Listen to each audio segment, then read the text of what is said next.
bí a ṣe ń lo Suratul Fatiah àti ayatul Kurissiy láti fi bọ́ nínú ìdè ayé, láti fi di olówó di ọlọ́rọ̀. Farabalẹ̀ kó gbọ́ ìpín mẹ́ta ni.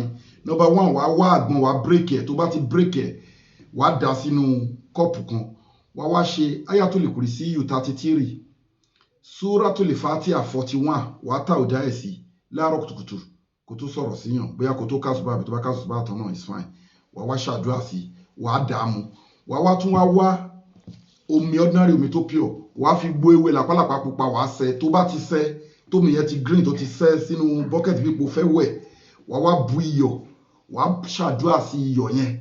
Wàá wá ṣe Suratul Fatiah, wàá ṣe 41, wàá ṣe ayatul Kurissiy 33 sí iyọ̀ yẹn, wàá dà sínú mi, wàá mix ẹ̀ pọ̀, wàá fi wẹ̀. Wàá máa ṣe yẹn everyday. Wàá máa ṣe everyday. Wàá máa ṣe Suratul Fatiah 41 láàárọ̀ kùtùkùtù àti ayatul Kurissiy 41 33. Ayatul Kurissiy 33, Suratul Fatiah 41, wàá máa ṣe láràárọ̀ bismillah ta'ala.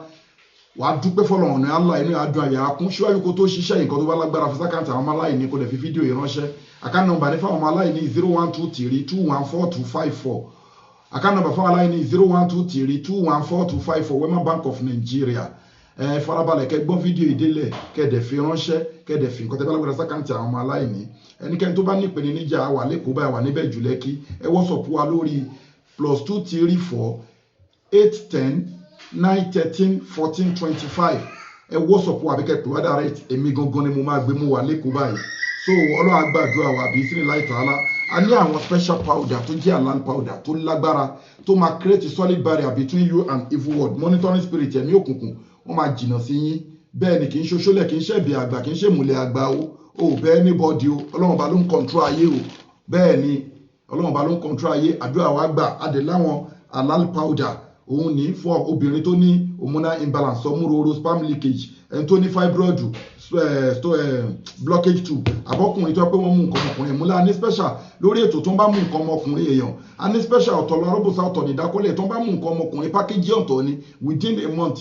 Before láàrin kìíní tá bá ti parí package yẹn fún bismillah ta'ala, yóò mọ lu nǹkan ọmọkùnrin ẹ̀ lọ gbogbo tó bá òkun wọn mú sí. Ẹni tó bá ní diabetics, láàrin month sugar máa kúrò nínú system ẹ̀. A ní package fún ètò ọmọ bíbí náà. A ní package fún tó rẹ́ni bá fẹ́ ṣàbíamọ yóò wo nǹkan jẹ. A ní package fún àwọn product wa ni tó wà halal, tó dẹ̀ gbẹ́ láàbù kọjá, tó wà scientific approved. Gbogbo ẹ̀yin olólùfẹ́ wa tẹ́tí follow wa tipẹ́tipẹ́ ẹ rí. So ẹ̀rọ ni a ní miracle leaves. Miracle leaves yẹn ẹ ti gbúrò ẹ̀, ìwé ọ̀tọ̀ọ̀tọ̀ 100 àti mọ́ ìzẹ́mìzẹ́mì la fi preserve senna leaf. Ó lágbára, wọn táyàn lọ́fà ní ikùn yẹn, ó wú ni èèyàn rí gbẹ́yà ní kíní kan, wọ́n gbé nǹkan sínú ẹ̀. Ẹ gbàgbé ètò àdúrà wa wà, ètò àwẹ̀ wa wà tó legit. Àwọn halal powder wà lórí pé bóyá yé ń dàyàn láàmú. Èyíkéyìí nínú ìṣòro both natural and spiritual, ẹ contact wa. A wà níbẹ̀ jù Lẹ́kì. Bẹ́ẹ̀ ni Òkè Ògùn, má dàgbáyún, ìbẹ̀jù Lẹ́kì Lagos. Ibẹ̀ lèmi olólùfẹ́ yín ni mo wà báyìí. Torí pé ẹ̀yin olólùfẹ́ wa náà lẹ́ni pé ká gbé àwọn ètò wa, ká fi rinlẹ̀ nínú ìlú wa. A ti fi ètò rinlẹ̀ káàkiri ayé, ní South Africa ni, ní Malaysia ni, ní India ni. A ti rìn káàkiri ayé láti fi ṣe kíni o, láti kẹ́kọ̀ọ́, láti gbé àwọn ètò,